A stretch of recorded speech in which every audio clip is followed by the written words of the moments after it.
All right. Good afternoon, everyone. Welcome to this session on serverless Java in 2023. Now, before I get started, I just want to take a quick survey. How many people are using Java 17 in production today? Okay, that's pretty good. 11? Okay, 8? 7? One person using Java 7. Okay, 6? Two unlucky people in the back. So, all right. And how many people are deploying things with Cloud Functions today already, like AWS Lambda, SnapStart, all that kind of stuff? Okay. And which platform are you? For those who raised your hand, which platform are you using? GCP, one GCP person. Okay. AWS. Okay, that's kind of expected. Azure Cloud Functions. Okay, that's interesting. It's kind of what I expected, but all right. So for those of you who just raised your hands, you may be a little bored, but maybe you'll learn something too. My name is Pratik Patel. I work at Azure Systems. Has anyone heard of Azure before? Okay, that's not bad. About half the audience. So I'll make these slides quick. I'm based out of Atlanta. I help run the Atlanta Java user group, and you may have read one of the books I've written over the years. I do work at Azure. And we actually have an open source free version called Zulu that you should go and use for everything. It's completely free to use.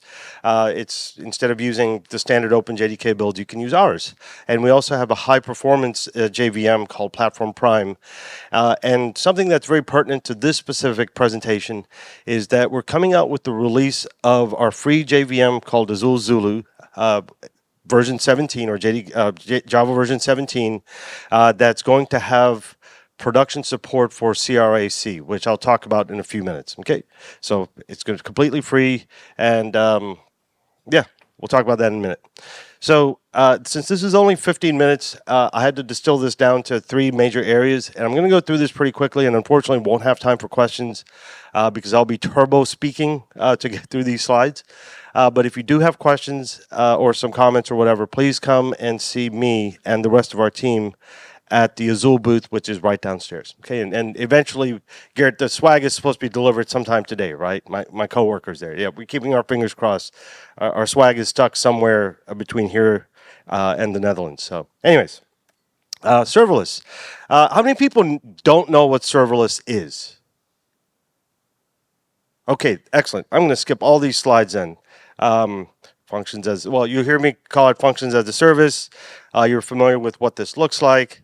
Functions as a service sit at the top, and of course, the idea behind it is that the infrastructure is somebody else's job, not yours. Right? You just focus on writing code and building out your applications. Run code without managing or provisioning servers, and as I like to say, all the dev and none of the dev ops. So, with all due respect to people who do DevOps, serverless takes care of scalability and availability. But this is the slide I wanted to focus on here. And so when we think of the app spectrum in terms of what we build as developers, on the left side, we have our standard monolith, right? Some kind of big thing, lots and lots of different class files, whatever, Java files, etc. And then we have kind of microservices in the middle. This is the way I look at it. And then on the right side, we have functions as a service or cloud functions or serverless, right? But the point that I try to make to people when I talk to them, especially Java developers, about serverless Cloud Functions is that when we typically write code in a monolith or even in microservices, what we're doing is we're doing composition or construction of apps by code. When we build apps, even a little bit for microservices, but definitely for Cloud Functions, we need to change our mindset and think in terms of building an application or composition by services. Right, so there's a big difference in the way that we have to think as developers. So an example would be, say that you're building a monolith and you need to use some kind of authentication service. And if you're unlucky, you might have to use some ancient LDAP system. How many people have done that before? Implemented LDAP. Okay, yeah. So you know what I'm talking about, right? But what do you do in that case? You go and reach for an LDAP library, you integrate it with your code, and then you write code. Essentially what you're doing is you're building a function, building an application by doing composition with code. Whereas when we go to the right side of the spectrum, we think in terms of composition by service. So in a cloud function, obviously you're running in some kind of cloud provider's platform. The way that you do authentication is by using their off-the-shelf service to do authentication, right? So that's the key difference there. So you think of composition by code versus composition by service. So this is where the mindset has to change in terms of how we think about things and how we develop things. So it can be a little tricky, especially if you're new to this world and like if you're running on AWS, which has how many services or different things does AWS have now? It's like 400 or 500 different things, right? It's like an incredible amount. It's like, how do you know what to use? That's part of the challenge there, because in the past you just say, I just need this auth library and I'm going to use it. I'm going to integrate it in my code. All right, so I'm going to breeze through some of this and get to some of the more interesting things here. Again, architecturally, when we think about functions as a service, if we go back to this slide, back to this slide, we get, you can see this is a pyramid. So as we go up the pyramid, the unit of work that we're building out is actually gets smaller and smaller, right? As we go from standard monoliths to putting things in containers to writing microservices, etc. So we typically want to write something small, and it should also typically be single purpose.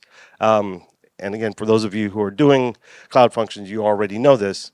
And this will lead into some of the challenges we face with Java, using Java to build cloud functions in a minute. But the other thing is that cloud functions generally tend to be short running. They don't have to be, but as you scale up and scale down, the mindset that you have to have is this thing is probably not going to run forever, right? It's not going to run for days or weeks like your monolith will. It will run for maybe a few hours at most, right? And then as you scale back down, it may go away.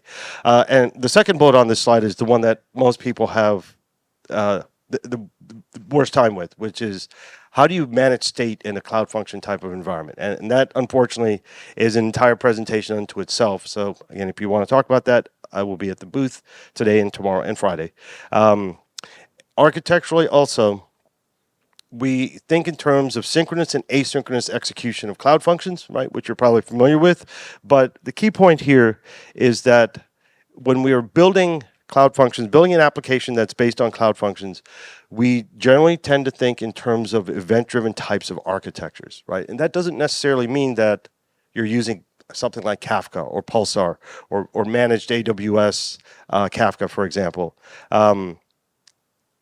And events can be anything, right? So, for example, when you're building a cloud function, when something gets inserted into a database, you can wire up a cloud function that will get triggered with that data as it's being inserted into the database so that you can go and do something with it, right? Or you might be using something more traditional, well, traditional now, like a Kafka message queue, where you go and pull data out of it and then go process it, stick it into a database or whatever, right? But the point here is that we're looking at a new architecture, a new way of thinking about applications, which is heavily event-driven. And again, for those of you who are building stuff, you're familiar with this style. It doesn't matter which platform you're running on, whether it's AWS, Azure, or GCP. Okay.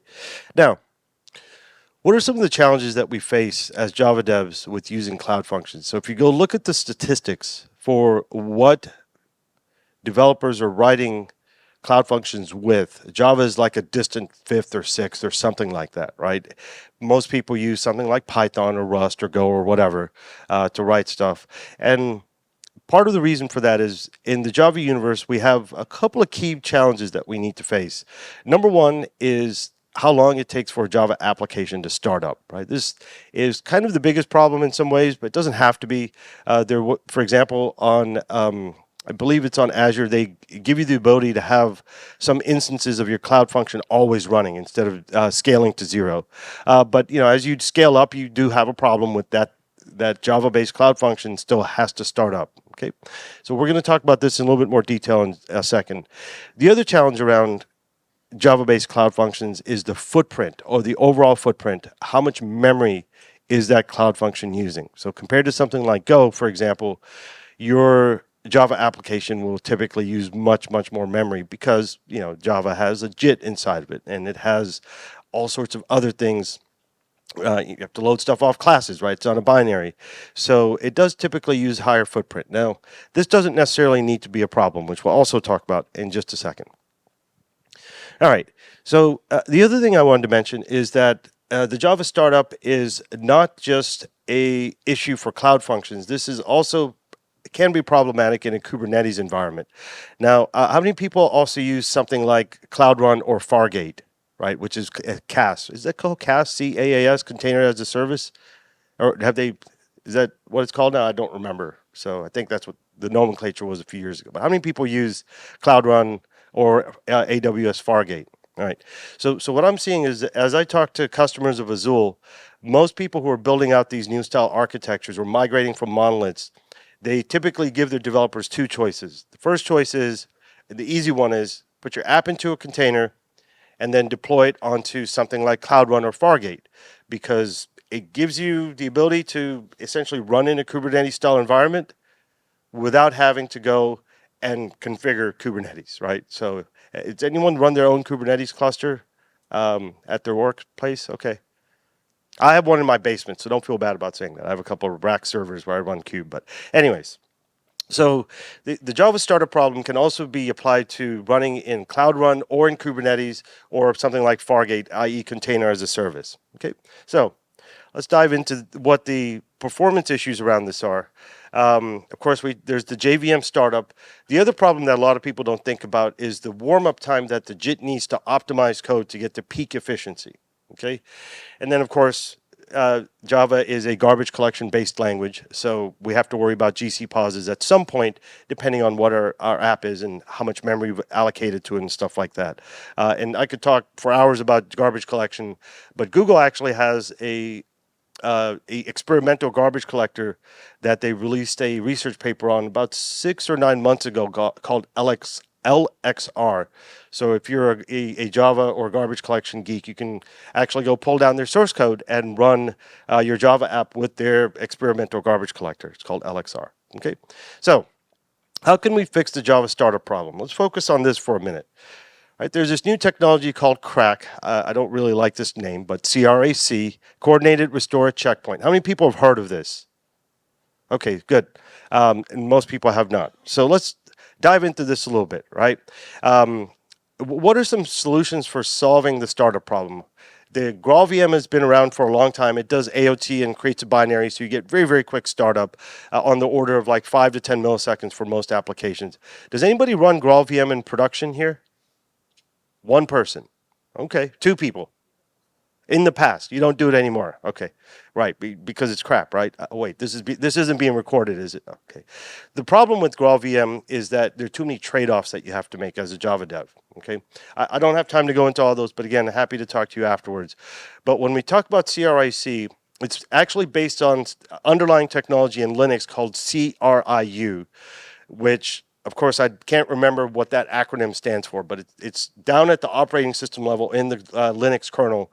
You have to enable this for your container, blah, blah, blah. But CRAC builds on top of CRIU. Okay? And what CRAC does is it allows you to do coordinated checkpoints, and those checkpoints you can restore whenever you want. Okay, it comes with an API. So CRAC is not something that you switch your VM and then magically everything just works. Unfortunately, it's not like that. What you have to do is you create your application, you create a checkpoint at some, you basically say, create a checkpoint of everything that's in the Java virtual machine right now, and then go save it over here. And then you can bring the VM down. Well, that essentially brings the VM down. And then whenever you want to start that application again, you point it to those restore files and it will bring your application back up to that exact point in time. Okay? Again, CRAC. Now, this project is something that my company, Azure System, has been leading the effort on. And like I said earlier, we are actually doing a supported GA release of this in a few weeks. And it's going to be in our free version of our VM called Zulu. So you can actually download it and try it yourself. Okay, I don't unfortunately have time to do a demo here, but Garrett and I are here and we can do a demo at the booth and show you what that looks like. And just to give you an idea of how you do that checkpoint restore, you pass it this flag. This is where you're going to checkpoint to, or this is where you're going to restore from when you're bringing up a VM. Now, again, it does require code changes. There's an API which you hook into when the checkpoint command is sent into the VM. That API gets activated, and you typically won't need to do this. You might need to do it now, or you will need to do it now, but you do need to, your framework does need to support it. right? So the Spring Framework, Micronaut, and Quarkus are all working on implementing CRAC, but the only framework currently that has, let's say, more or less full support for it is Micronaut. Okay, but you can play around with it right now and see how it works. Spring Framework, as you know, is much, much bigger than Micronaut. So I think they're still a few months off, maybe a bit longer than that, from having full support for that. And actually, if you're on AWS and you're running Lambda, there's something called SnapStart that is essentially using CRAC underneath the hood. So there's a way that you can enable it if you're running AWS Lambdas to use this new Snapstart technology, which is essentially CRAC, right, or the checkpoint restoring coordination. And I'm just going to leave you with this chart here. So, and this is actually my colleague's slide. He ran some tests on how long it takes each one of these to start up with and without CRAC. And you can see, for example, Spring Boot would take this specific application would take 4 seconds to start up, but after enabling CRAC, doing a checkpoint, doing a restore from it, it took 40 milliseconds. So that's 2 orders of magnitude faster in terms of startup time. Okay. All right. And that is pretty much it. I already talked about CAS and Fargate. And so, again, if you want to talk further, I'll probably get out of this room so that the next presenter can get on. But please, you're welcome to DM me on Twitter or find me on LinkedIn or email me if you'd like to talk some more about it. And thank you for coming.